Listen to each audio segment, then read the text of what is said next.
vote adopté. Je donne la parole à Madame Ribaud pour la présentation du SPASER pour la ville de Montpellier. Catherine. Oui, merci Monsieur le maire, chers collègues. Alors aujourd'hui, nous vous présentons donc le schéma de promotion des achats publics socialement et écologiquement responsables. C'est un document de planification qui est obligatoire depuis une loi de 2014, la loi sur l'économie sociale et solidaire.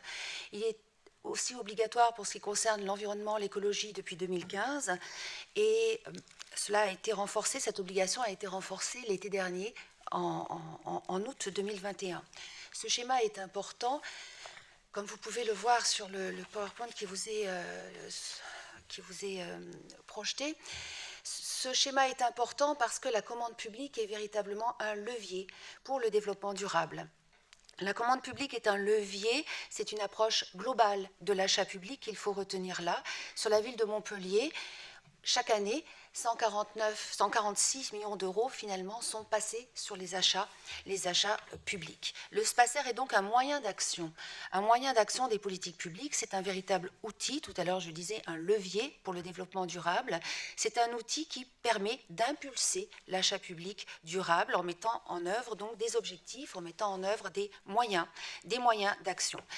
C'est un outil pour l'ensemble de la commande publique, l'ensemble des marchés publics de la ville, de la métropole aussi, quel que soit leur seuil, quel que soit finalement aussi leur objet, c'est-à-dire pour les marchés de travaux, des marchés de services ou des marchés de fournitures. Le SPASER est aussi un outil évolutif. C'est important de comprendre cela.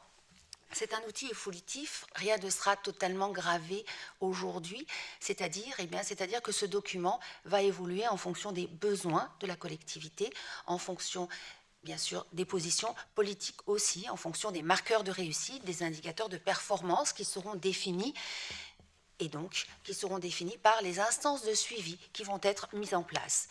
Le SPASER de la ville, le SPASER de la métropole sont élaborés pour une période donnée, la période de 2022 à 2026.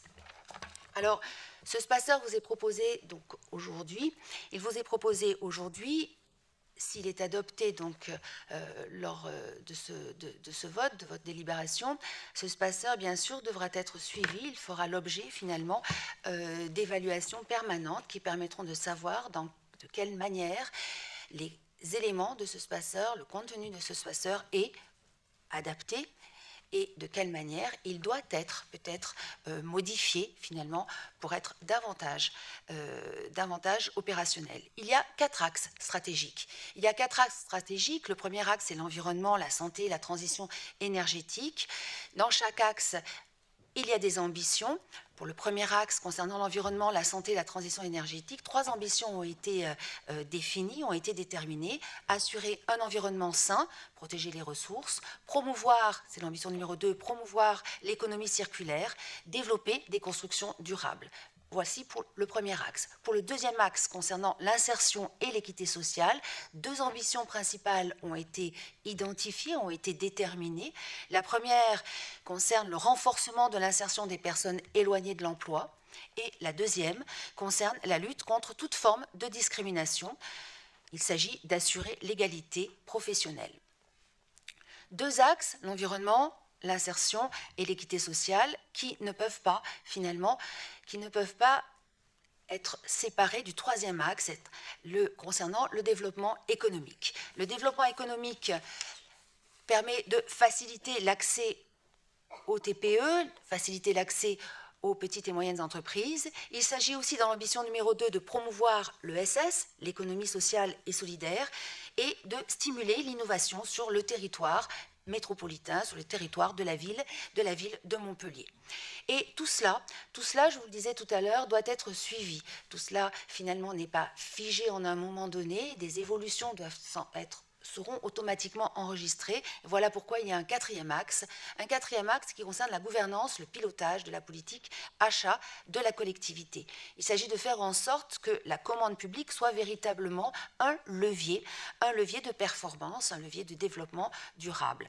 La définition de ces indicateurs, la définition de ces éléments de suivi est importante.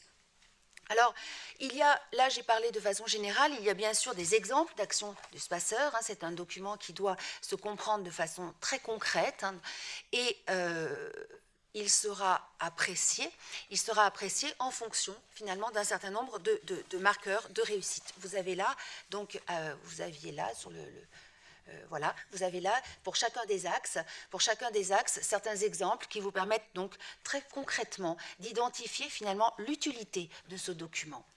L'utilité de ce document, qu'il s'agisse, comme je le disais tout à l'heure, de l'axe environnement, qu'il s'agisse de l'axe équité sociale, insertion et équité sociale, ou de l'axe développement économique.